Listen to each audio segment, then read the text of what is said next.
Ready? Hello, Abraham. The last time I heard you speak in Houston, you mentioned, and it almost seemed in passing, that we don't have to become deathly ill to croak. And I would like for you to elaborate on that, if possible. Well, it's interesting on the heels of this conversation because this will be the easiest way for you to hear this. So, do you hear what we're saying about the vibrational state of pure positive energy that exists in what humans call non-physical?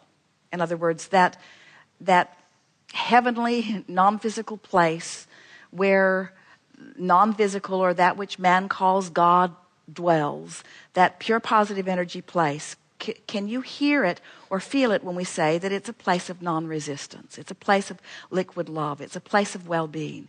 It's a place of furthest expansion and alignment with it. It's this high-flying, good-feeling vibration. And the reason that it's high-flying and high vibration and good feeling is because there's no resistance in it. No resistance that could be discernible from your physical standpoint. There's contrast everywhere, but the vibration of source is a very high frequency. So as you start there with your understanding, and then you see people or anyone in their physical bodies exploring contrast. And let's start with the subject that negative emotion just doesn't feel good. That too long or too much deviance from who you really are doesn't feel good. And at first it just feels like negative emotion. Well, we've been saying, if you've got negative emotion and you don't know what it means and you don't do something about coming into alignment, don't worry, it will get bigger. Because as you keep focusing where you're focusing, then you'll practice that vibration more. You'll keep launching rockets of desire, so you'll keep expanding. And so the vibrational variance between where you are and who you really are becomes greater and greater. So then we say, when you have your croaking experience, we try to be disrespectful of death since there isn't any, which means you withdraw your attention from this time-space reality. Now there's no vibrational resistance within you, and so the vortex just takes you completely in. In other words, that's what that is. It's when there's no more resistance, in you go. So the thing that's interesting about someone getting really sick before they die is that their giving up of their attention is sort of like a last-ditch effort.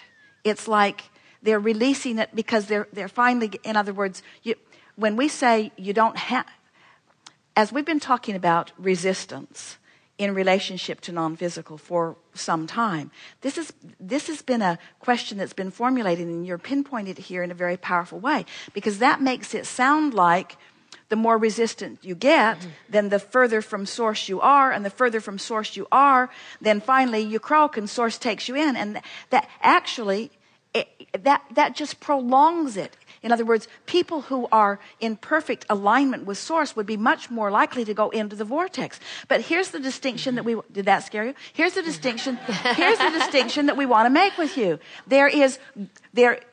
You can go into the vortex while you remain in this physical body, or you can go into the vortex while you do not remain in this physical body. And the key to going into the vortex is absence of resistance. It's just that so many people get themselves into such a place of despair and discord before they finally do let go. And when they let go, of course, in they go. Now, let's start at another place, because you're not satisfied with that answer, and neither are we.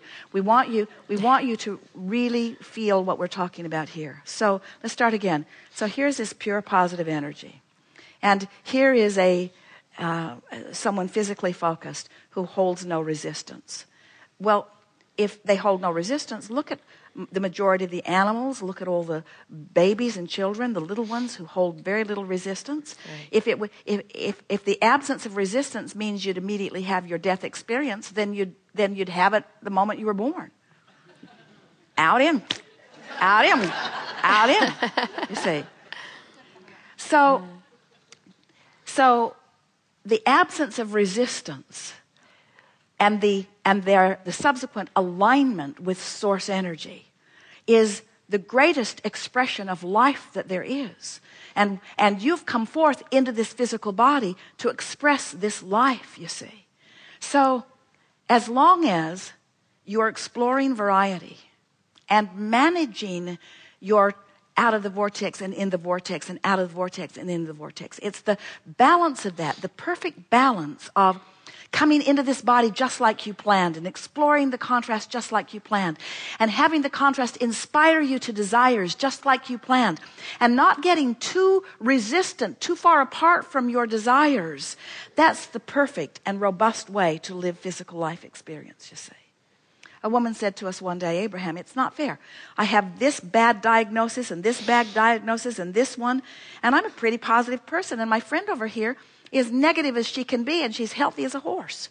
What's going on? And we said that the factors that are included is that are at the basis of this is how much is your vortex calling you in relationship to whether you're going or not. So if your vortex is really, really, really, really, really, really calling you, and you're really, really, really, really not going, then you're getting sicker and sicker and sicker and sicker and sicker until the vortex will take you, you see. But let's say you're staying in balance. Let's say you're emotionally, something upsets you, but you bring yourself into balance, and something else happens and you bring yourself into balance, so that you're chronically living, so that the emotional scale that you're living on is between hope and appreciation. That's where you hang out all the time. If you're hanging out around a little frustration and hope and appreciation, you're in a pretty healthy vibrational place, which means now you're living enough contrast that you're being inspired to new life, new desire. So you're summoning. You could live in this physical body for a long, long, long, long, long, long time under those conditions, you see. Healthy and happy and healthy and happy and healthy and happy. So now let's go back to the question that you asked, because it was poignant the way you worded it. Do we have to get deathly ill to croak? Of course not. And so now what's the next logical question that comes from that? How can I come to the end of what I feel this physical life is and make this comfortable transition? And so you're standing in this physical body and you say, nothing is ringing my bells anymore. I've done everything I think I want to do. I'm not really inspired by anything. I'm not looking for more money, and I'm not looking for another relationship, and I don't want to write another book. There's not anything that I really want to do. I think I'd like to discover who I really am. I think I'd like to reclaim the vortex of who I really am. I think I'm ready to be the vibrational being that I really am.